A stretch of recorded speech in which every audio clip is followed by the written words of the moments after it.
The text came on a Thursday morning, short and cold family meeting. Tomorrow at 3. Be there. No name, no context, just a command. But I didn't need a signature to know it was from my mother. It had been exactly 1 week since I refused to sign over Grandpa Walter's estate, his business, his savings, everything he'd built over 50 years. He'd left it all to me, and the moment I said no, the silence from my family turned sharp. Clarice stopped replying to my messages. Colby unfollowed me online. Mom didn't call, but I knew it wasn't over. Ethan looked up from his coffee when he saw my face. Another message. I handed him my phone. He read it, jaw tightening. You're not going alone. I have to. You don't owe them this. No, I said. But I owe him. The next day, I pulled into the driveway of the house I grew up in. Everything looked normal. The lawn trimmed the porch clean, but something about it felt wrong. Too quiet. Too prepared. My mother opened the door before I knocked her lipstick too bright for the hour. Maelyn, she said, stepping aside. We've been waiting. Inside, everyone was already seated. Clarice gave me a glance sharp enough to cut glass. Zane sat stiffly at the edge of the couch, eyes down. Colby hovered near the fireplace, arms crossed. But it was the 2 men in pressed suits who made my stomach drop.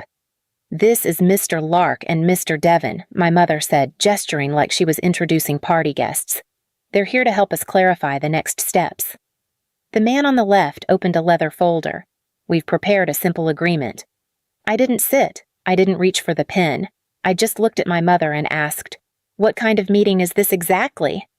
She smiled the same way she used to when she knew something I didn't, just before she used it against me. Before anyone wanted the money, they wanted the man who built it.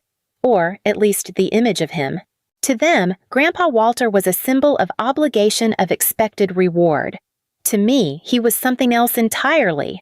I was 8, the first time he let me sit behind the counter at his flagship store, watching him count change and shake hands like every customer was family.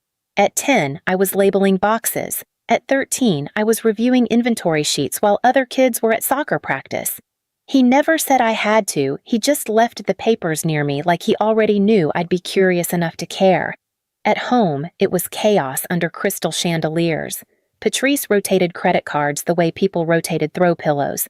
Colby pretended not to notice so long as there was steak in the fridge and a bottle on the bar. Rachel, back then still Clarice, learned to perform concern when it got her what she wanted. I was the quiet one, the boring one, the one who didn't ask for much. Grandpa used to say money doesn't change people. It shows you who they already were. I didn't understand that until the argument started. Screaming behind closed doors about misplaced checks, delayed transfers, ungrateful daughters. I never saw a bill get paid on time, but I saw a new designer bag on Mom's arm every other weekend. The year we were supposedly behind on the mortgage, she threw herself a birthday party with a string quartet and catered sushi.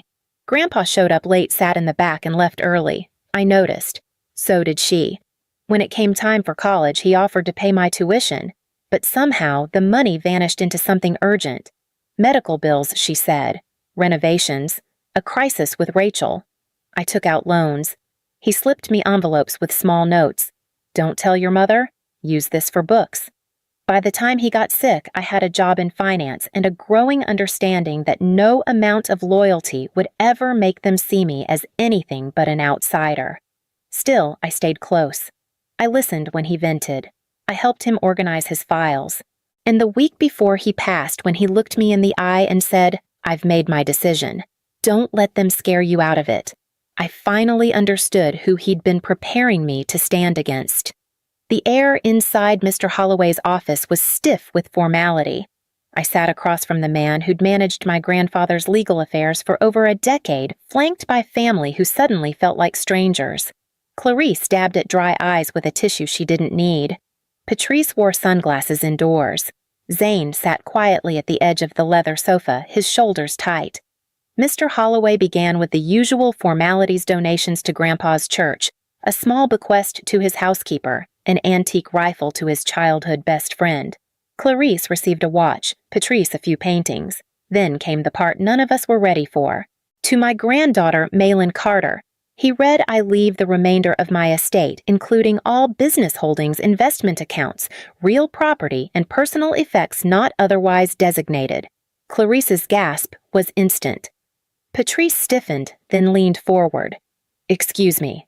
"It's correct," Holloway replied. "Mr. Matthews made these changes 8 months before his passing. He was of sound mind, and it was properly witnessed." "You manipulated him," Clarice snapped at me. "You spent time alone with him for this. I didn't ask for this," I said, but it didn't matter. Patrice stood slowly, sunglasses now in her hand. "We'll challenge it." Zane still hadn't said a word. Outside, as I reached my car, Patrice followed. "This doesn't have to be ugly," she said softly. "If you transfer it all to me, I'll make sure everyone gets what they deserve." I stared at her, stunned by how fast she'd switched from furious to gentle. "I need time," I said. She smiled, but it didn't reach her eyes. "Just remember, he was my father, not yours to keep." I turned the key in the ignition, trying to remember if she'd ever used the word please. It started with a voicemail from Colby. "You know this isn't what your grandfather would have wanted," he said, like he'd ever sat through a full dinner without checking his bank app. Then came a Facebook post from Clarice, vague enough to avoid legal trouble, pointed enough that people in our hometown knew exactly who she meant. Some people care more about power than family. Greed wears a nice blazer these days. I ignored it at first. Deleted messages, turned off comments, told myself it would pass. But it didn't. It escalated. Patrice's church friends started calling. One left me a voicemail quoting Proverbs. Another sent a group email about honoring one's parents with a thinly veiled note about daughters who forget where they come from. A coworker pulled me aside after lunch and said gently, "Your mom called the office." Again. My boss eventually told reception not to forward any more personal calls. I nodded in thanks, but my hands were still shaking when I went back to my desk. Clarice texted at 2 a.m. "One night, I hope you're proud. Zane won't even look Mom in the eye." 2 minutes later, another message, "You broke this family." I didn't respond. Then Zane showed up at my apartment. He looked smaller than I remembered. Not physically, he was taller than me now, but folded into himself like someone bracing for fallout. I opened the door and stepped aside without saying a word. He sat on the couch, elbows on knees. "I don't want the money," he said quietly. I just wanted to say that. I nodded. "I know." He looked around like the silence made him nervous. "Mom's not okay. Like she's spiraling. Clarice is fanning it. Colby's pouring drinks by 3 p.m. You should know. She's planning something. I don't know what, but she won't let this go." I swallowed the weight sitting in my chest. "Thanks for telling me." He stood halfway to the door. "I didn't say anything to them about coming here." "Smart." He turned back. "Are you okay?" I didn't answer. Not because I didn't want to, but because I wasn't sure how to explain the kind of tired that follows you even into your dreams. After he left, I sat in the dark, unread messages, still lighting up my phone. I didn't open them. I just stared at the screen and for the first time wondered if silence was starting to cost me more than speaking ever would. The call came just after midnight. I almost didn't answer when I saw Craig's name, but curiosity got the better of me. His voice slurred before he even said hello. "You think you're better than us." He muttered background noise of a television too loud behind him. "Little Miss MBA with her inheritance. Craig, it's late." "You think we didn't see this coming?" He cut in. "You think we didn't have plans?" My throat tightened. "What plans?" He laughed, sharp and bitter. "The Naples house for starters. Deposit's been down since April. Colby's been dreaming about that beach view for years." "April?" I asked, stunned. "Grandpa didn't even die until June." Exactly, he snapped like I was the slow one. The man was on borrowed time. "We just got a little ahead of the curve." I didn't speak. I couldn't. My hands were cold. "You're not family anymore," he added, voice hardening. "You're a barrier, and barriers get handled." He hung up. I didn't cry at first. I sat on the couch holding the phone like it might start talking again. Then, something inside me cracked open, and the sobs came in waves, deep, guttural, humiliating. That's how Ethan found me. He used his spare key when I didn't respond to a single text. No questions, no judgment. He just wrapped a blanket around me and sat there, letting me fall apart. "You can't keep absorbing this alone," he said when I finally calmed down. "You need someone in your corner who knows what they're doing." The next day, he introduced me to Samantha Reed, a sharp, composed attorney with a quiet voice and eyes that missed nothing. She asked me to walk through everything: the calls, the threats, the will, the voicemail from Craig. "If they're escalating," she said calmly, "we need to assume they'll try legal action. That means you need proof, anything that shows your grandfather's intentions were sound and deliberate."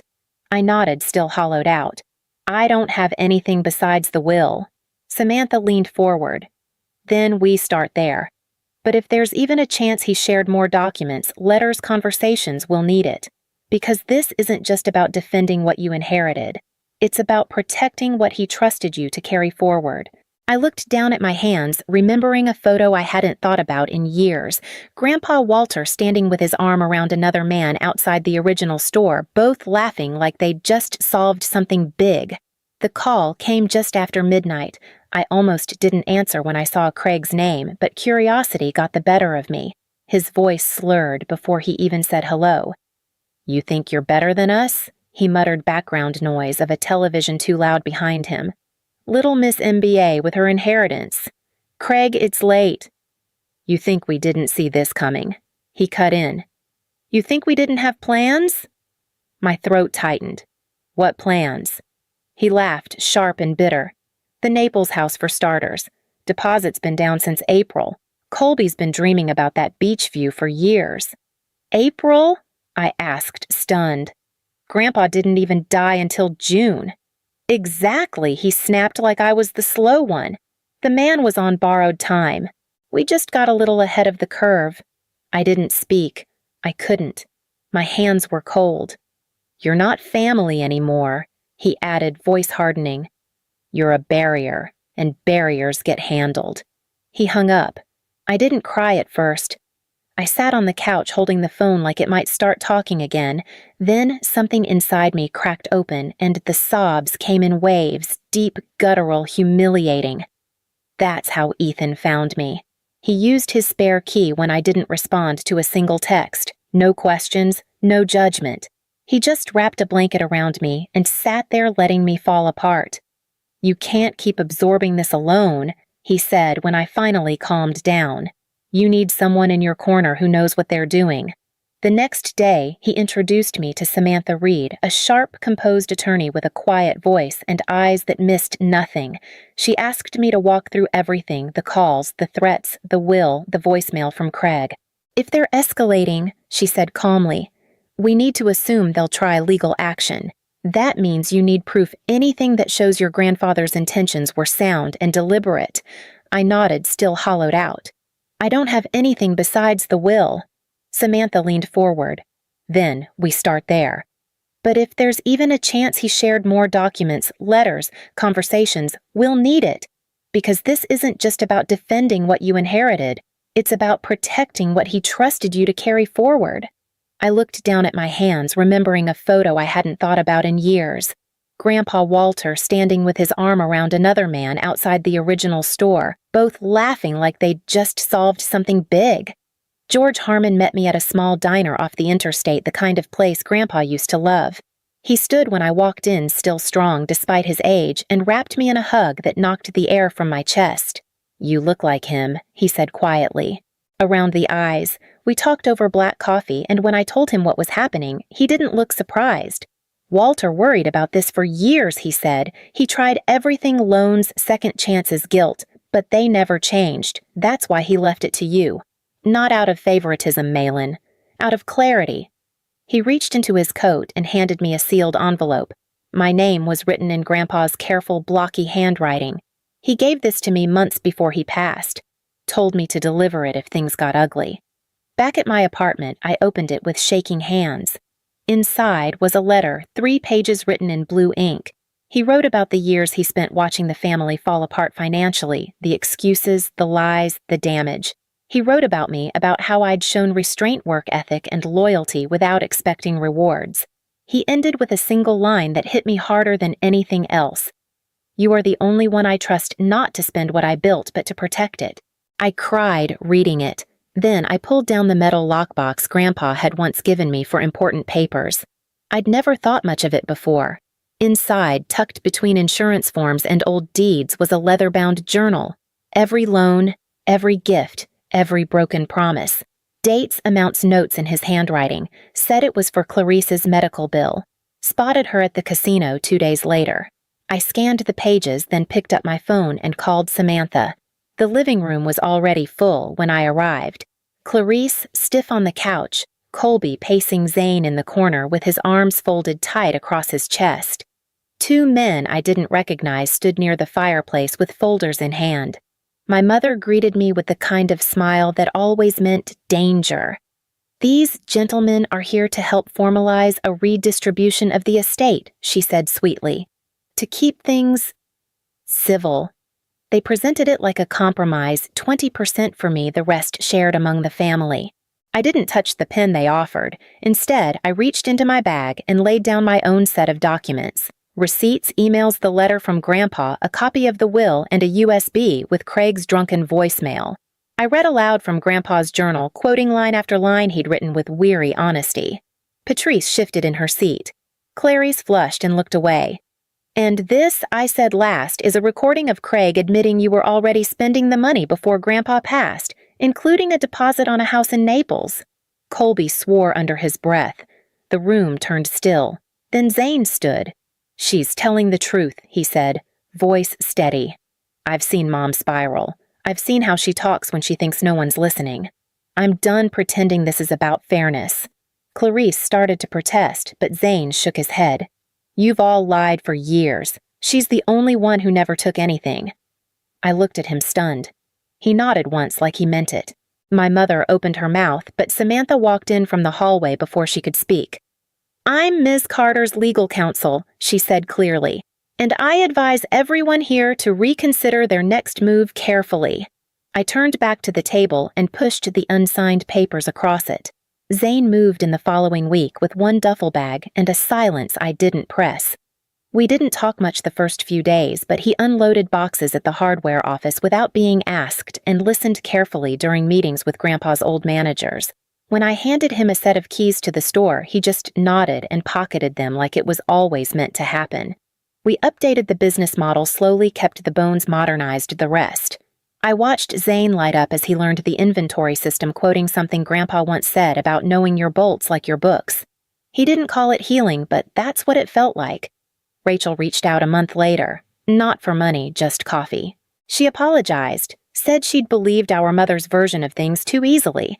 I didn't forgive her outright, but I didn't shut her out either. Some bridges are worth repairing even if you walk across them slowly. With Samantha's help, I set up a foundation in Grandpa's name grants for young tradespeople with no safety net, the kind of thing he would have loved. For the first time since he died, the weight of the inheritance felt less like a burden and more like a blueprint. The message came late at night. Just 1 word, truce. I stared at it for a long time before replying. We met at a small cafe near the outskirts of town. She looked thinner, older, like the storm had finally slowed her down. Craig was gone. She mentioned it casually, like she was still learning how to say it out loud. Therapy, too, a few sessions in. No grand apology, no rehashing of the will. Just fragments of honesty cautiously laid on the table. "I didn't know how to stop," she admitted, eyes fixed on her coffee. "I thought if I lost control, I'd disappear." I didn't argue. I didn't comfort. I just listened. For once, it didn't feel like surrendering to her story. It felt like choosing my own. When we stood to leave, she reached out first, not for reconciliation, but for acknowledgement, and I let her hand rest briefly in mine. The last page of Grandpa's journal held only 1 line scribbled in his unmistakable hand. "The true measure of wealth isn't what you have, but what you do with it." I read it twice, then closed the cover gently. Zane's finishing his first year of business classes and already talking about opening a 2nd location. Rachel volunteers twice a week at the women's shelter and brings me articles about trauma-informed finance like we're slowly learning a new language together. I said yes to Ethan last month.